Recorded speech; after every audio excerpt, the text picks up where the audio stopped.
Tawus, who's one of the narrators, rahimahullah, he once said to his son, did you make this supplication in your prayer? He said, no. So he said, get up and repeat the salah. Not to say that it's a fard in a salah, but like when you're trying to teach someone how important this is, make this part of every salah. I don't care how rushed you are. Allahu Akbar, Allahu Akbar. But then comes Salah Ibrahimiyya and any dua that you want. Now, let's start with Salah Ibrahimiyya, which is Salah on the Prophet ﷺ, and is the best Salah, the best way to send salawat in the words of the Prophet ﷺ. Now, there's a wisdom of this with Ibrahim alayhi salam is mentioned as well. But I want to start with the coherence of the Salah. Innaka Hamidun Majid. Okay? You'll say, Allahumma salli ala Muhammadin wa ala ali Muhammad, kama sallayta ala Ibrahim wa ala ali Ibrahim. Innaka Hamidun Majid. Okay? You'll praise Allah subhanahu wa ta'ala. You'll say, Allah is worthy of all praise and glory. So, oh Allah, send your peace and blessings upon Muhammad sallallahu alayhi wa sallam and his family, as you sent it on Ibrahim and his family. Innaka Hamidun Majid. You are worthy of all praise and all glory. Remember in Al-Fatiha, Athna alayya abdi, majadani abdi. Okay, so this encompassing praise and glorification now shows up at the end of Salatu. I want you to connect the beginning to the end in this regard. Second thing I want you to pay attention to are when we say Ali Muhammad, Allahumma salli ala Muhammadin wa ala ali Muhammad. First of all, we already established that the salah of Allah is praise. So we're asking Allah to praise our Messenger ﷺ, to bestow his praises, further praises upon him. And we are praised in the process of that. But are we asking Allah then to send his prayers upon the family of the Prophet ﷺ?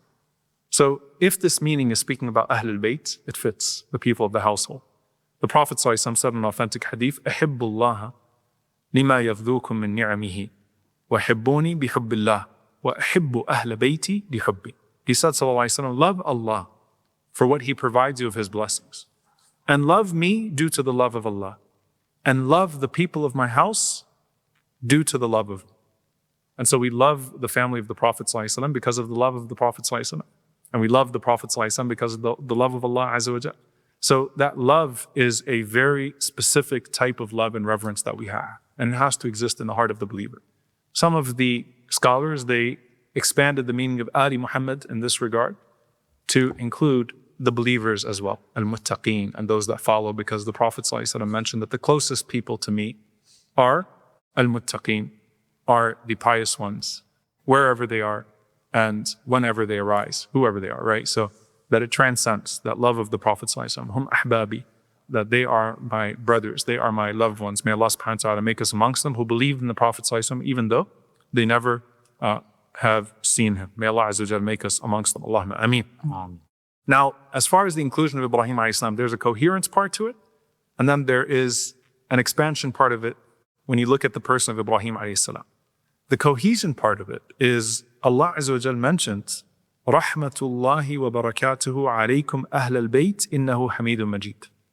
So Allah subhanahu wa ta'ala mentions about Ibrahim alayhi salam, the mercy of Allah and his blessings be upon you, people of his house. Surely he is worthy of all praise and glory.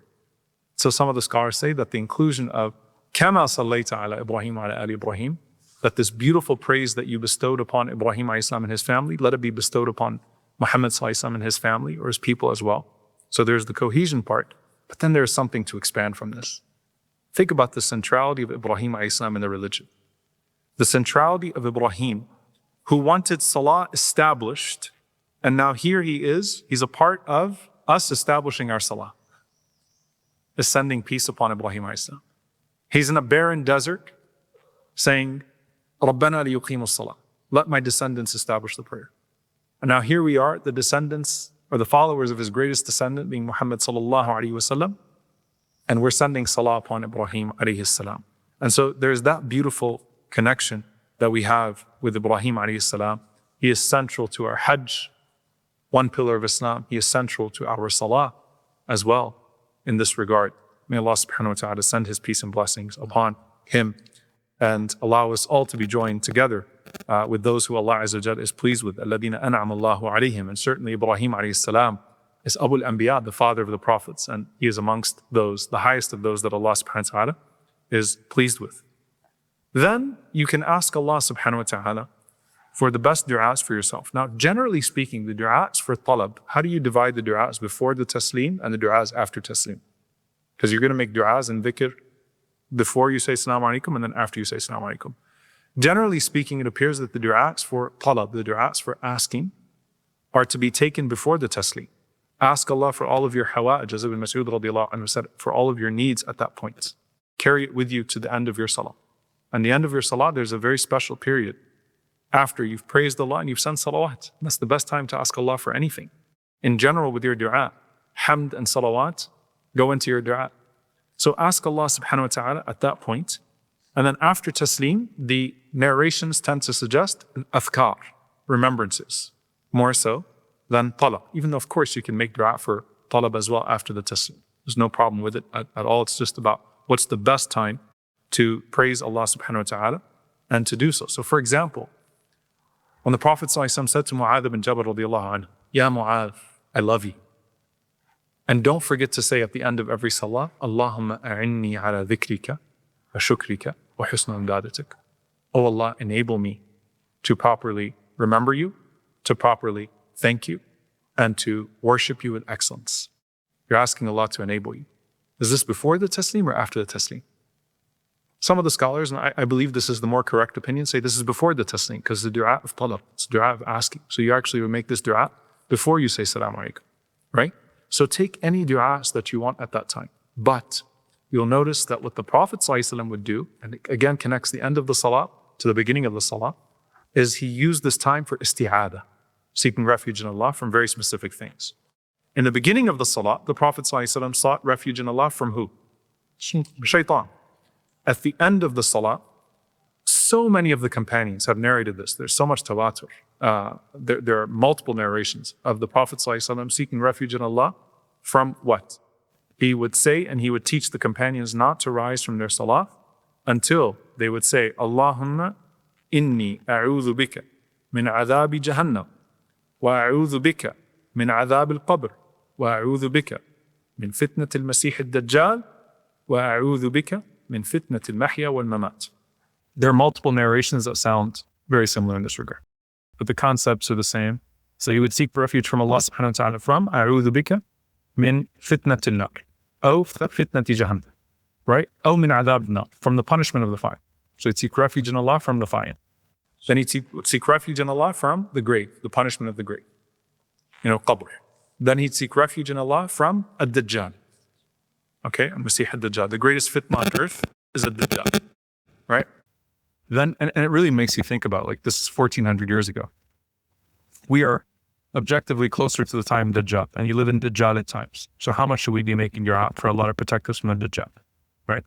And then he would seek refuge in Allah from fitnat al-mahya wal-mamat, from the trials of life and death.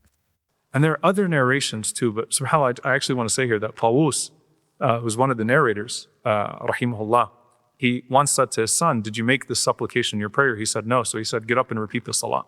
Not to say that it's a fard in a salah, but like when you're trying to teach someone how important this is, make this part of every salah. I don't care how rushed you are. اللهم إني أعوذ بك من عذاب النار وأعوذ بك من عذاب القبر ومن فتنة المحيا والممات ومن شر فتنة المسيح الدجال, or something along those lines. Seek refuge in Allah from these four things, as the Prophet ﷺ always would. You also see that the Prophet ﷺ would say in some narrations, اللهم إني أعوذ بك من البخل وأعوذ بك من الجبن وأعوذ بك من أن أرد إلى أرض العمر. So the Prophet ﷺ would say, oh Allah, I seek refuge in you from cowardice. I seek refuge in you from stinginess. I seek refuge in you from feebleness, the difficulties of old age. Also the Prophet ﷺ, one narration, Allahumma inni a'udhu bika min al-ma'tham wal-maghrab. Oh Allah, I seek refuge in you from sin and debt. The point is that you can go as specific as you want in what you're seeking refuge in Allah from. So you started off seeking refuge in Allah from the shaitan, seek refuge in Allah from the things the Prophet ﷺ taught us to seek refuge from. And finally, Assalamu alaikum wa rahmatullah. Assalamu alaikum wa rahmatullah. The taslim.